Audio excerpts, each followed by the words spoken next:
que en este caso son los cocos gram positivos, sean estreptococo o estafilococo.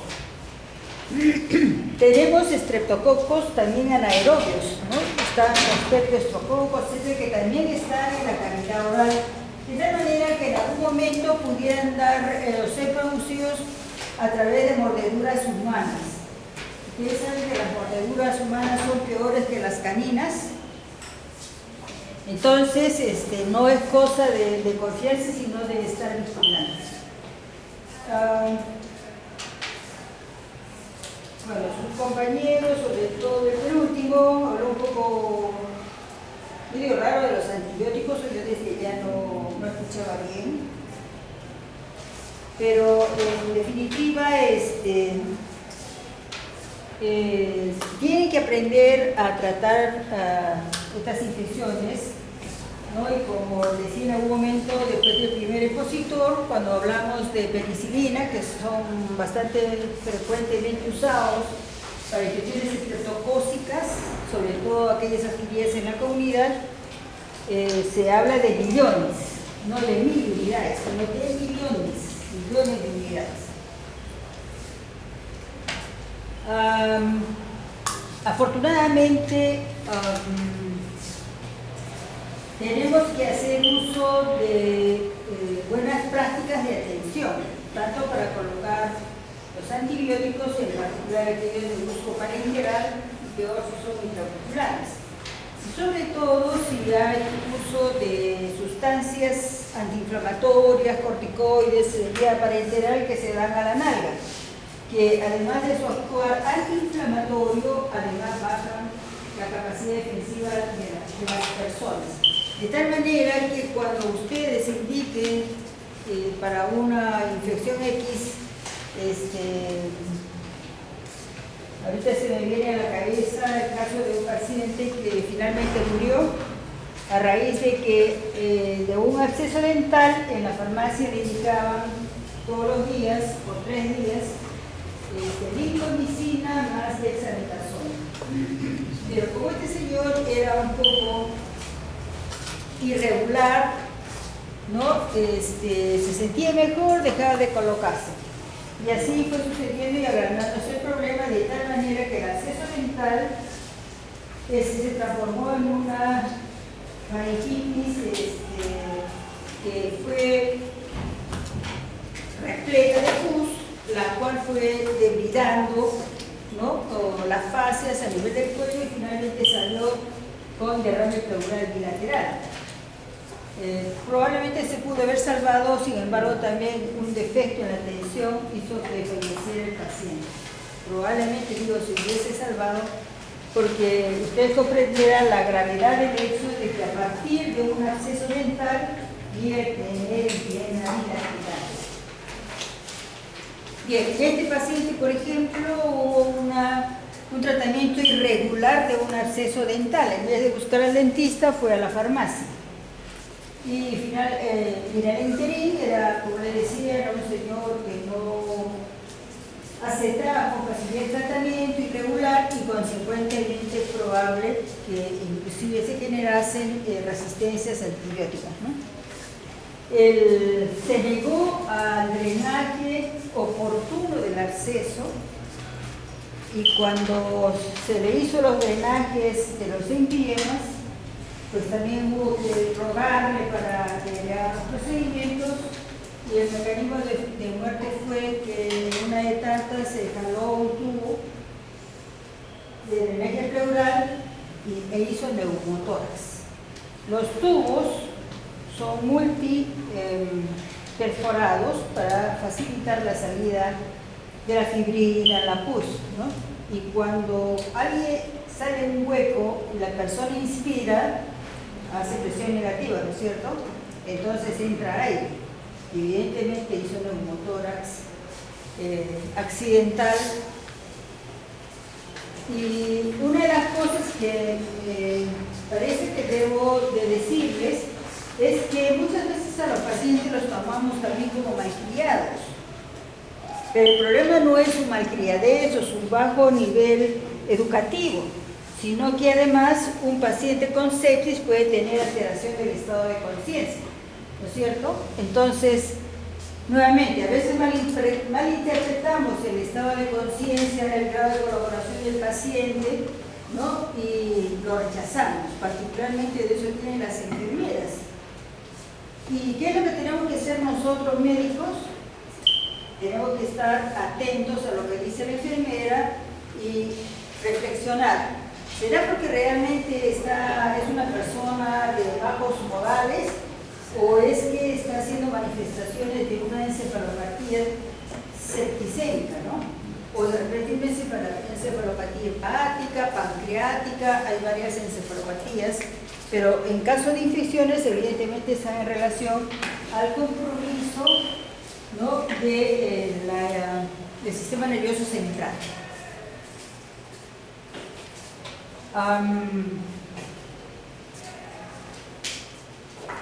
Si bien es cierto que algunas patologías estreptocócicas son un poco más, dan apariencia de ser más agresivas, sin embargo, el acceso a su tratamiento antibiótico es más fácil, ¿no? Y como les decía, todo va a depender del antibiograma.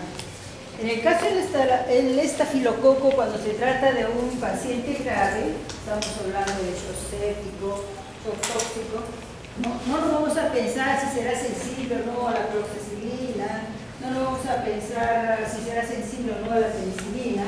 Eso en estos momentos ya no se puede perder tiempo, sobre todo siguiendo aquellas indicaciones de la campaña de supervivencia de la sepsis, ¿no? Entonces, de frente uno se va de repente a vancomicina, pero no le puedo recetar vancomicina a un paciente que no tiene la gravedad que le implica una hospitalización. No puedo quemar etapas. Y lo digo así porque no sé cómo estará funcionando ahora este doctor, pero había un doctor de una provincia cercana a Tacna que a todas las habitantes les daba vancomicina y les daba lincomicina. Estará generando resistencia a la vancomicina antes de tiempo, lo más probable que sí, ¿no? Entonces, eso no es una conducta adecuada de un médico que supuestamente ha realizado un poco de farmacología, un poco de microbiología y sobre todo mucho compromiso ético frente a los pacientes.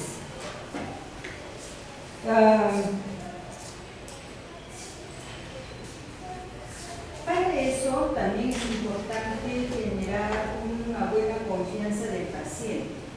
Si es un paciente privado, evidentemente esa confianza tiene que ser construida con mucha cautela, ¿no? Porque uno es el que responde a la responsabilidad del paciente. Si es un paciente institucional, o sea, que atiende el seguro, el ministerio, también hay que saberse ganar la confianza del paciente. Porque evidentemente lo que tenemos que hacer es que el paciente se adhiera al tratamiento, que lo cumpla, porque si no lo hace, evidentemente nuestro tratamiento, bien dicho, va a fracasar. Y entonces dicen, no, el doctor es malo, me recetó tal cosa y no funcionó. Dentro de las cosas que seguramente ustedes han escuchado es que hay circunstancias que favorecen el desarrollo de enfermedades más graves. Y una de ellas son las enfermedades virales, ¿no es cierto? Sobre todo, ¿qué han puesto ahí? Si mal no recuerdo, la varicela. Entonces, en general, las virosis bajan las defensas de las personas. En general, ¿no? Ya sabemos que existe el SID, etcétera, que son comportamientos especiales de esos virus. Pero precisamente después de una gripe o después de un proceso respiratorio alto, que también me parece que lo han dicho, que en el 80% es viral y el 20% es bacteriano, en esas virosis, en ese 80% también hay que saber decir a los pacientes que después de las 72 horas, si no funcionan las medidas generales, sintomáticas que se dan para los virus, de repente tenga que volver a ser examinado y ver si corresponde o no a un problema bacteriano. Porque si no, estaríamos dando un sobretratamiento antibiótico a cuánto de personas, ¿verdad? Y bueno, ¿cómo diferenciamos una faringitis viral de una bacteriana?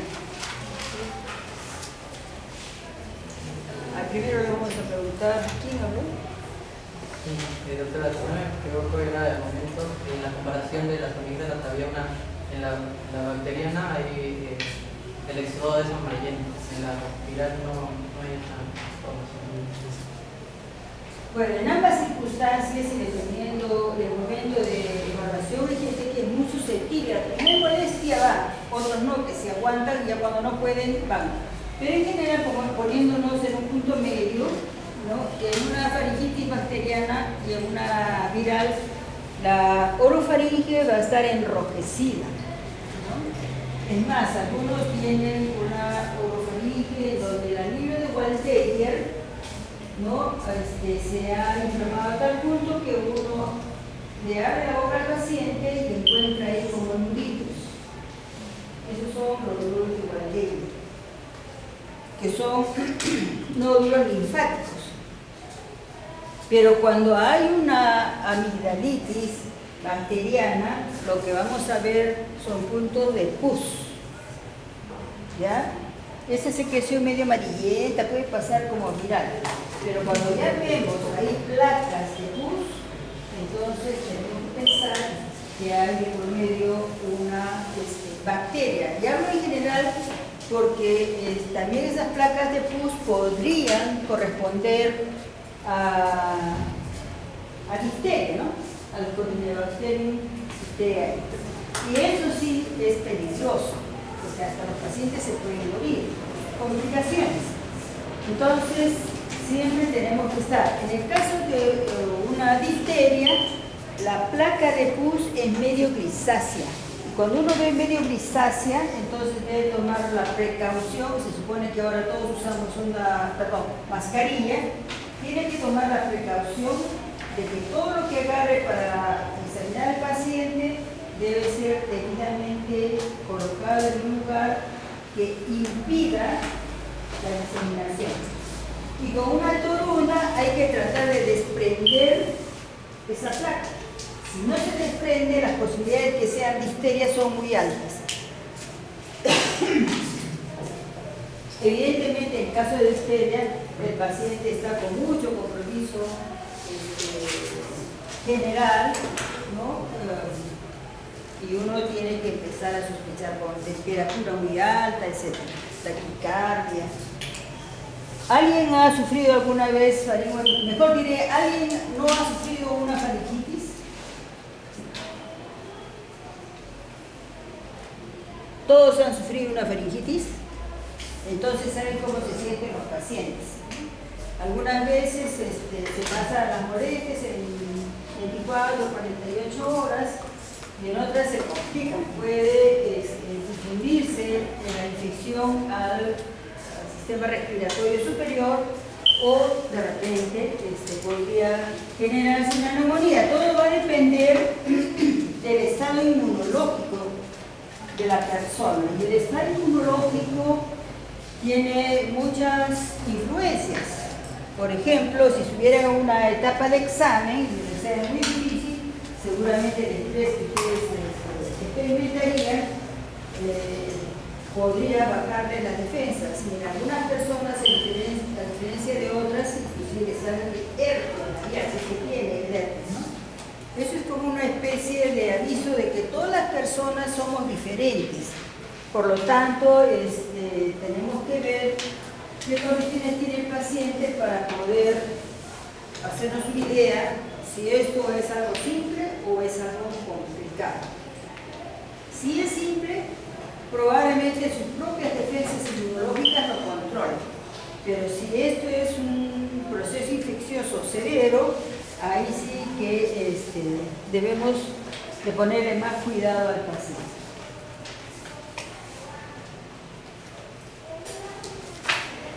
Sobre la fascitis necrotizante, esta es una condición, una enfermedad que puede ser causada por ambos estreptococo y estafilococo, pero es realmente seria y puede ser muy bacteriana. Recuerdo el caso de un peruano que trabajaba en Arica y supuestamente él dice que le había picado una araña, ¿no? Y le salió un granito en esta zona de acá. Pero el malestar que sentía, ¿no? El enrojecimiento de la piel, que empezó a crecer rápido, lo hizo ir al hospital Noé Crevani de Arica. Y en el hospital le dijeron: usted se tiene que quedar. Y él dijo: ¿y qué voy a hacer solo, no? Peruano, en Chile, ¿qué va a pasar? ¿Quién va a pagar la cuenta? Porque la cuenta es más cara. Así es que se escapó del hospital. Se escapó el día de ayer como en la tarde. El día de hoy llegó al hospital alrededor de las 9 de la mañana. Esa imagen o esa lesión que tuvo acá en un pectoral, en la zona pectoral, había crecido por lo menos 10 veces. ¿Ya? Y la toxicidad que manifestaba el paciente era saltante, de tal manera que dijeron: este paciente va a ser fascitis necrotizante. Consulta a la UCI. Fuimos a ver al paciente. Si llegó con 10 centímetros, en una hora que demoró la consulta, ella tenía como una franja acá. Como si hubiera puesto una franja, si le hubiera puesto una quemadura, igual. Entonces, la velocidad con la que avanzaba el cuadro ya nos hacía presagiar que este paciente tenía pésimo pronóstico. Y así fue. Lo citamos en la UCI, empezamos los antibióticos, la hidratación, hizo insuficiencia respiratoria y no llegó al día siguiente. Falleció. Entonces, hay circunstancias que a veces nos hacen pensar: no, pero este es un estreptococo, no, este es un estafilococo. Y nos olvidamos de preguntar qué factores de riesgo inmunológico tienen los pacientes, ¿no? Bueno, en estas épocas lo primero que hay que pensar: VIH, SIDA, ¿no? Si tiene hepatitis B, C, si ha tenido tuberculosis, pero también en estas épocas tenemos mucha obesidad y precoz, tenemos diabetes mellitus, y no solo eso, también tenemos emergencias de neoplasias o neoplasias ocultas, ¿no? Que hacen que las defensas inmunológicas de alguna persona pues se vean muy a menos y los gérmenes hagan de las suyas. La diferencia entre una erisipela y una celulitis. En el caso de la erisipela, bueno, la erisipela es más superficial, la celulitis es profunda. Y en el caso, la celulitis es rosácea en la apariencia y con bordes indefinidos, en los que la erisipela tiene bordes elevados y es irregular. Es más saltante, más rojiza, ¿no? Y eso es importante de los bordes. En la erisipela los bordes tienen un volumen irregular, es cierto, pero tienen un margen que se puede muy bien definir. Esa es la diferencia. ¿Alguna pregunta?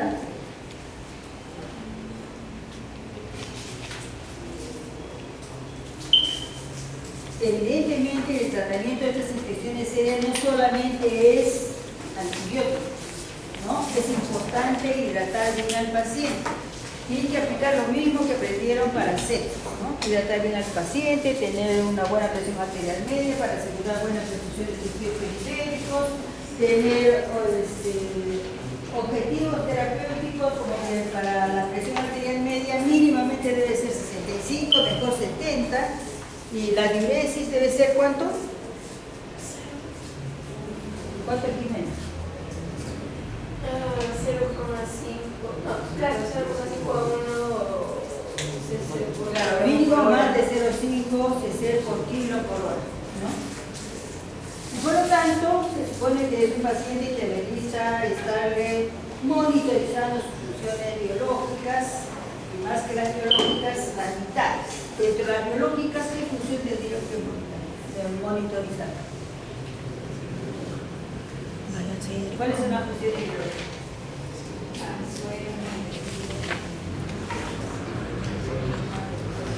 ¿Cuál tendría que monitorizar? Claro, la orina. Bien, y habíamos hablado en un momento en que hay estreptococos y estafilococos que están en el tracto genitourinario, sobre todo de la mujer, ¿no es cierto? Y esos hacen que haya después sepsis puerperal, etc., ¿no?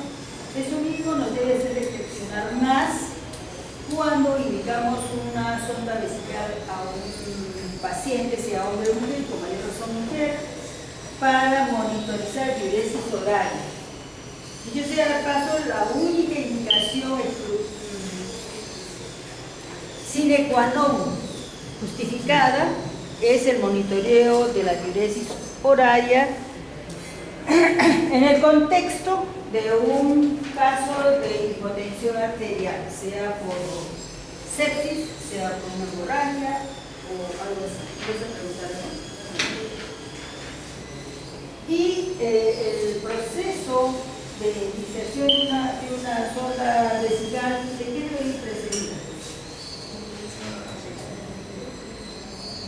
¿Con qué? Con agua y jabón, si quieres con clorexidina, ¿no? Y hay que usar campos estériles, los guantes tienen que ser estériles y las sondas estériles. Y la maniobra en lo máximo estéril. ¿Ya?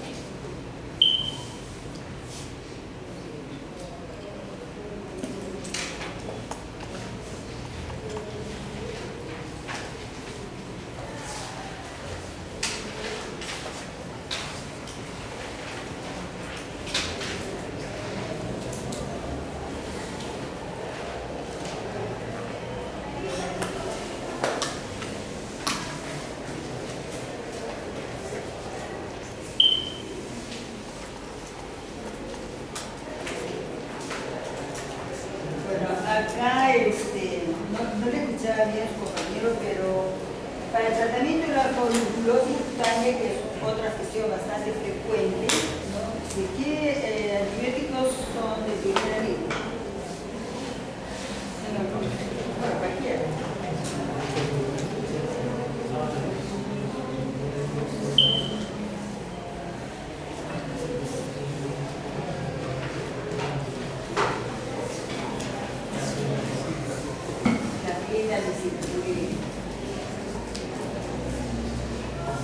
Bien, les había dicho que también hay estreptococos anaerobios, ¿no? En general hay una norma que todo anaerobio de la cintura para arriba se usa clindamicina. Y para todo, cuando ustedes inician anaerobio de la cintura para abajo, metronidazol. De preferencia.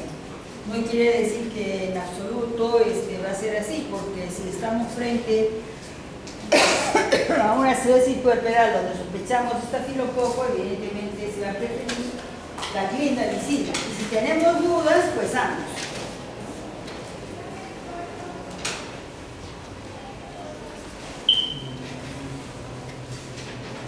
Lo interesante es que la amoxicilina pura o con ácido clavulánico es un antibiótico que se lo vende con suma facilidad y es barato.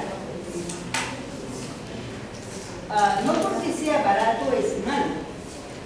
Malo sería que porque es barato no lo usemos, ¿no? Entonces, ténganlo muy en claro que cuando tengan problemas de decisión, vean qué indica, amoxicilina pura o amoxicilina con ácido clavulánico. Si la persona ya ha tenido contactos previos por otras infecciones con amoxicilina, entonces lo lógico sería, y para estas infecciones, amoxicilina con ácido clavulánico.